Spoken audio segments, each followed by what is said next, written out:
Camera बंद कर दो, मोबाइल छीन लो। किसी के पास कोई तस्वीर या वीडियो नहीं होनी चाहिए। जब किसी घटना को छुपाने की कवायद शुरू हो जाती है तो समझ लीजिए कि सच को दफनाने की साजिश रची जा रही है। सवाल ये नहीं है कि ऐसा क्यों किया जाता है, बल्कि सवाल ये है कि आखिर ऐसा करने की ज़रूरत क्यों महसूस होती है। सच को देखने, बोलने और सुनने का हक हर नागरिक का है, लेकिन जब सच्चाई को दबाने के लिए सत्ता और सिस्टम मिलकर काम करते हैं तो लोकतंत्र का चौथा स्तंभ खतरे में पड़ जाता है। रेल हादसे में जान गंवाने वाले सिर्फ आंकड़े नहीं होते, वे किसी के बेटे, बेटी, माँ बाप और भाई बहन होते हैं।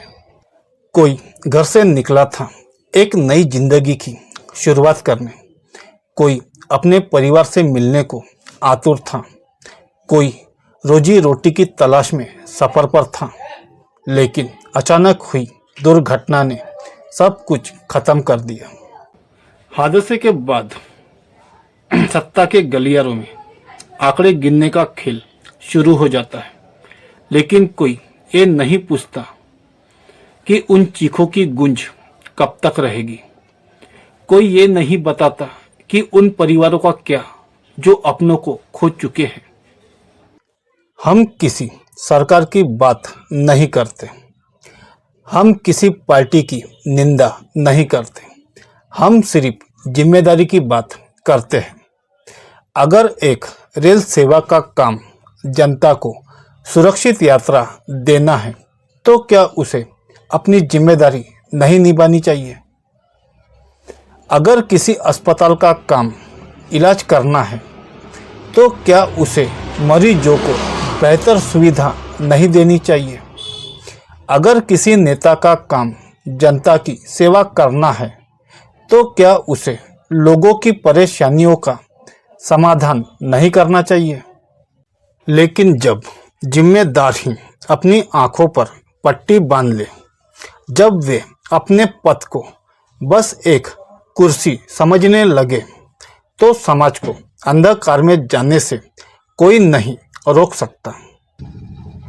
हादसे में मरने वाले महज आंकड़े नहीं होते, हर संख्या के पीछे एक कहानी होती है। हर मृतक के पीछे एक परिवार होता है जो उसकी वापसी की उम्मीद में दरवाजे पर आंखें गड़ाए बैठा रहता है।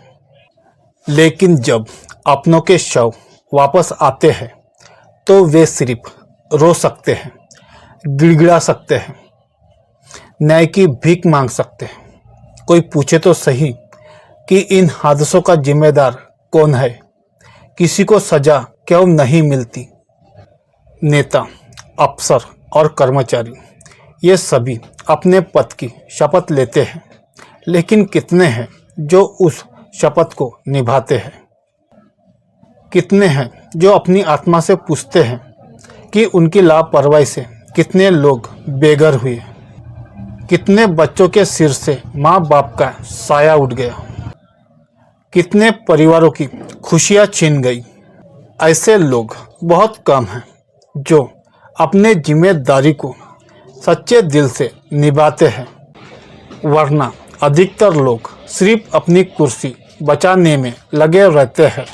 महाकुंभ मेले में भगदड़ में मरने वाले लोगों को भूल गए, रेल हादसों में मरने वालों को आंकड़ों में बदल दिया और सड़क दुर्घटनाओं में मरने वालों की फाइलें धूल फाक रही है।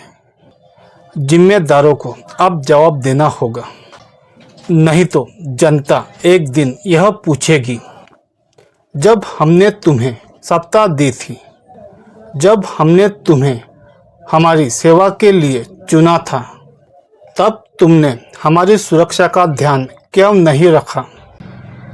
आज नहीं तो कल इन सवालों का जवाब देना ही होगा। सच को कब तक दबाओगे? हादसों पर कब तक पर्दा डालोगे? जनता अब जाग रही है, और जब जनता अपने अधिकारों के लिए उठ खड़ी होगी, तब कोई भी सच्चाई को नहीं छुपा पाएगा। जिम्मेदार बनो, वरना इतिहास में तुम्हारा नाम सिर्फ एक काले धब्बे के रूप में लिखा जाएगा।